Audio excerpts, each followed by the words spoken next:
Welcome back to Glamour Unfiltered, hosted by me, Josh Smith. And today we are joined by internet sensation, turned actress, turned beauty mogul, turned just queen of everything, basically. It's Addison Rae.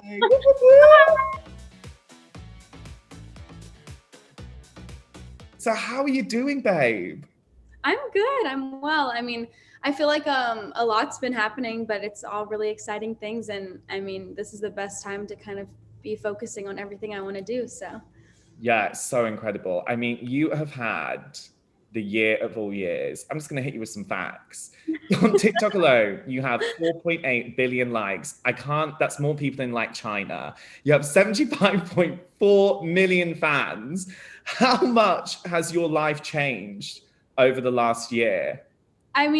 So much. It's so wild to me to even think about. I was literally in college, at the end of 2019, and then moved to LA and just kind of started chasing my dreams fully. And it was just a really exciting time for me to kind of be able to branch out and do so many things that I've always loved and dreamt of doing. I kind of grew up just in the entertainment world, dancing and always wanting to perform for my family and friends. So, everything that I'm doing now is just a branch off of everything that I ever wanted to do. What's been maybe the biggest pinch yourself moment over the last year where you've been like, oh my God, I actually can't believe this is actually happening right now. And the fact that you're seeing these numbers that you just go up and up and up and up and up. What's been like the biggest moment you took a step back and you're like, WTF, what's actually going on? I feel like definitely doing the movie I just shot, like that was a really big pinch me moment, because that's been a dream of mine, to be an actress forever. Well, to be really, called one now, especially now that I've started my own film. It's kind of just really insane to be able to say that even. But growing up, I was always in acting classes and watching movies and pretending I was the characters. So even just being able to, be on screen is just incredible to me that I can say that. Going into acting, what has been maybe some things that have you been nervous about the reception that might get? I think for me, it's something that I've been passionate about my entire life. So I feel like it wasn't really that scary for me in particular to kind of get into that. But I think for a lot of people, I was a little nervous about what people would say, because people don't really know what I did or aspired to do before I started social media. So people kind of base anything I do off of like, oh, she started on social media. I think as well, it's so tough from going from being a relatively normal person, living your life normally, to then being thrust into the spotlight, and then everyone has an opinion, right? And social media is so empowering in so many ways. Like you're saying, it's giving you this chance to live your dreams, but equally it comes with so much negativity sometimes as well. What kind of negativity have you come up against online, and how have you learned to deal with it? There's definitely been a lot of things I feel like I can think about that I've dealt with just with online hate and kind of just social media kind of drama, if you will, just people that are like very opinionated and kind of just don't want people to be happy with some things. And I feel like that kind of comes naturally with anything in life. People see people's successes sometimes and wish it was them, which is like totally understandable. And I feel like I've even been there in my life too, where I'm like, oh, I'm so, I wish I had this, or I wish I had what she had. And then I kind of bring that anger out onto them, which has never been like a fulfilling thing. And I think I realized that even in my life growing up. What would you say would be some sort of triggering things you would see in comments that would get to you initially, and now you learn to kind of deal with them? A lot of it has to do with like body image. I know, it's a really hard thing to deal with when you're a girl, especially going through your like teens and then kind of growing out of that. Guys deal with it as well. There's so much around body image that people have this high standard, like, oh, you have to look like this to look great, or to look hot, or to be cool, or to be pretty. Like, you have to look like this and your body type has to be like this.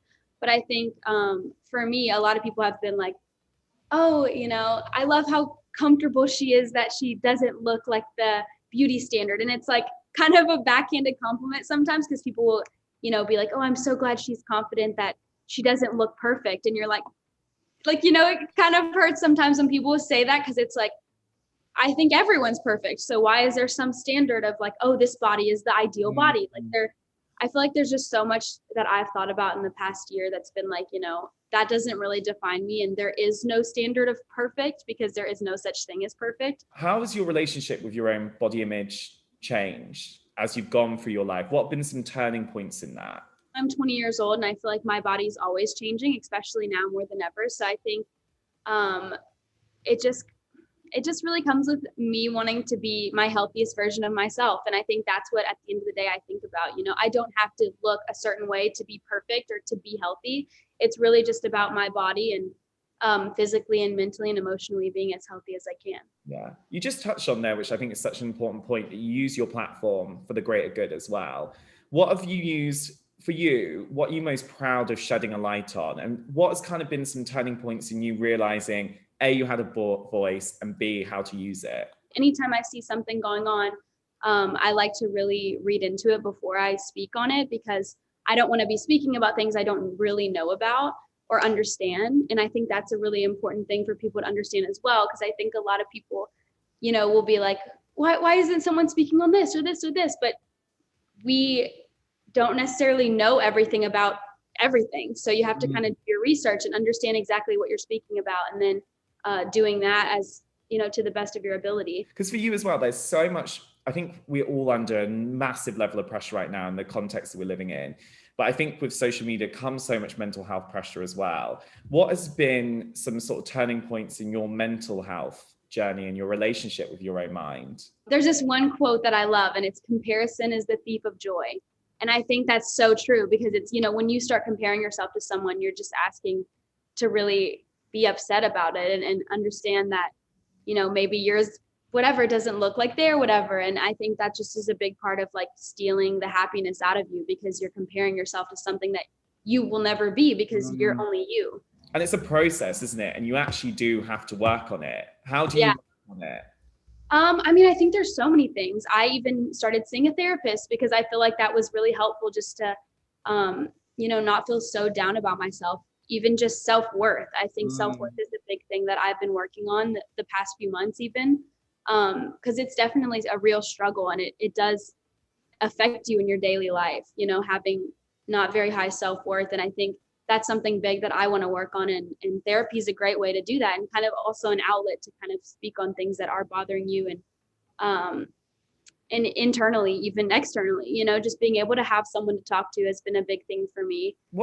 Do you think is the biggest lesson you've taken away from therapy? Or is there a piece of advice you heard during therapy and you've been like, oh my God, this is game changing? I think just not letting your past define your future. And I think not falling into the same thing that you may have seen or known that is not right, and then letting that dictate what you're going to do in your life. And just really directing your own path and making your life what you want it to be. I think that's so important. I think we all need to realize that we are the creator of our own lives, right? Yeah. Like, what do you think has been like maybe the proudest moment for you? When have you been the most proud of yourself? That's a good question. I don't know. I feel like every day, I'm very proud of the things I've been able to do, and even just staying mentally healthy has been a really big accomplishment for me. I think just going through the changes of life and really staying grounded, and remembering where I'm from and, how I got here, and not taking anything for granted has kind of just been my most proud moment, is just really, taking every moment in and living my life to the best I can. It seems like there's such an amazing sisterhood on the TikTok platform and off it as well. How have you leaned into that sisterhood, and when has that sisterhood helped you the most, would you say? Yeah. I think having a support system, over the internet or outside of the internet is both equally as important. Having friends that you can count on, regardless if it's physically or not, is a super important thing. And luckily I've had a great group of friends to really support me and be there for me and understand where I'm going through, and where I am. But also like family comes into that really, really big. And I think having friends and family that can really support you and be there for you to lean on is a really important factor in just keeping yourself healthy and happy. And I think also off the back of that, like, it must be so amazing to have a friend like Courtney Kardashian, for instance, who has literally been through every single thing under the sun you can go through in a public sphere. How helpful has that been for you when you're discovering yourself in this very public sphere? And what's maybe a piece of advice she's given you and you've been like, oh my God, this is like so helpful? Something that she told me was just, make sure you're always enjoying what you're doing, because at the end of the day, this is the life you're living, so make sure it's something that you're proud of, and you're continuing to do the things you love. Because I think as well, like what's so amazing about the podcast you do with your mum is it's all about, that is such an incredible podcast, A, and then B, on top of that, it's so incredible to have this kind of message that it's okay to have these difficult conversations and tricky conversations with your parent, right? Because that is hard. For you personally, what has maybe been some difficult conversations you've had to have, and then once you've had them, you've been like, oh my God, I feel so much better? And maybe what have been some conversations you've had to have with yourself too? I think overall conversations are sometimes difficult to have, especially when they have to do with, your thoughts or feelings. So anything like that, it's obviously always difficult to kind of open up to your parents on how you're really feeling about things or how you're, understanding things. But as honest as you can be is the best way to do it, because then that's when someone can really help you and kind of give you insight on what they think you should do. Babes, I feel like I'm getting some self-help here. This is like, I'm like, yes, I'm unique, I'm special, this is great. Yes, I love myself. You are. No, you are. And I think that's what's kind of helped me just get through everything, is realizing that, no one is ever going to be this one standard of perfect, and we're not all just going to look the same and be the same. So I think just recognizing that and being, telling yourself, I can only be the best version of who I am. What's maybe the most ridiculous thing you've done for the like call of beauty, would you say? I will say that one time I was like very obsessed with dimples. Like I loved the way dimples looked on people. So I looked up a YouTube video on how to get dimples, and I would you would take like a pin, like even something like this, and then like spin it in your like dimple. And I was like, I need it. It's the prettiest thing ever. Dimples are the best in the world. And I was like, I don't have them, so I need them. I can't believe you were literally getting a whisk. No, literally put it into your face. I was getting pencils and pens and markers, and I was like, yep, I'm going to get dimples because I love them. Being like a new gen kind of like beauty mogul, what did you set out to do and what did you want to tackle that was happening in the beauty industry and create a new space? I feel like for me, I'm really connected with Gen Z because I am a part of it. So I kind of get that chance to speak for the people that want to see certain things in makeup. And I think for me, even growing up, like I said, I can kind of speak for people or almost be an advocate for things because I am a part of Gen Z and I do have an audience that is willing to listen and hear me out. So I think with clean beauty products as well, growing up, I didn't think it was that important. And I didn't really know the difference or wasn't really educated on what that meant. But now more than ever, I can really push that and, say, clean beauty is better for your skin and more healthy and better for the environment. And just being vegan and cruelty free is really important to me. So being able to be a part of Gen Z and speaking on that and having products that are a part of that is really awesome. Because I think as well, like throughout this whole conversation, we've been touching on this quite a lot, that it's this idea of validation, isn't it? And how we value ourselves as human beings and sitting here in society today. Because I think a lot of people get validation from social media, but then it's not real validation, is it? And if you base all your validation on that, then you're not going to have validation in your own life. How have you navigated the concept of validation? And when have you fallen into some trappings of what validation means?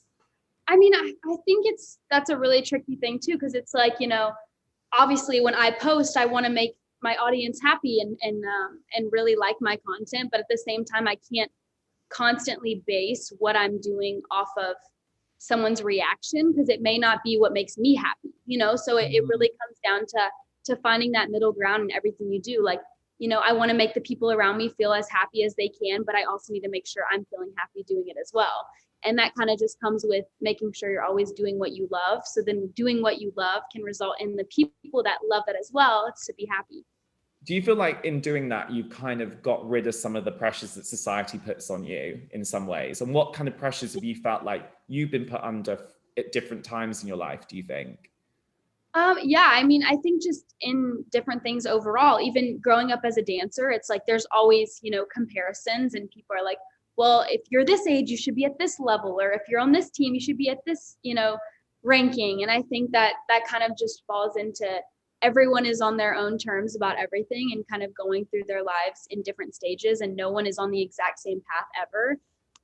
So just recognizing that and really finding, self-validation in that. Like, I'm doing the very best that I can.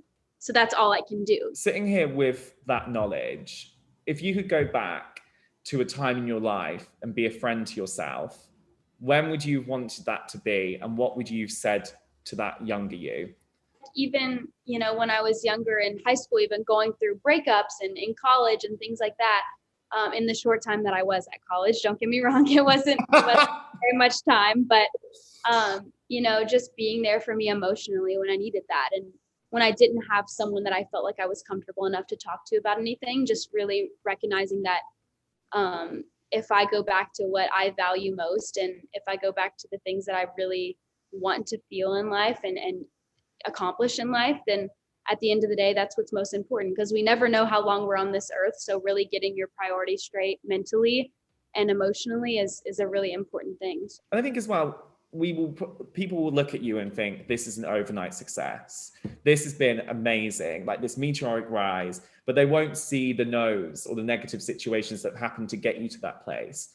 In your life, is there a no that you've received that at the time was devastating, and then actually looking back now, it was actually the most empowering thing that ever happened?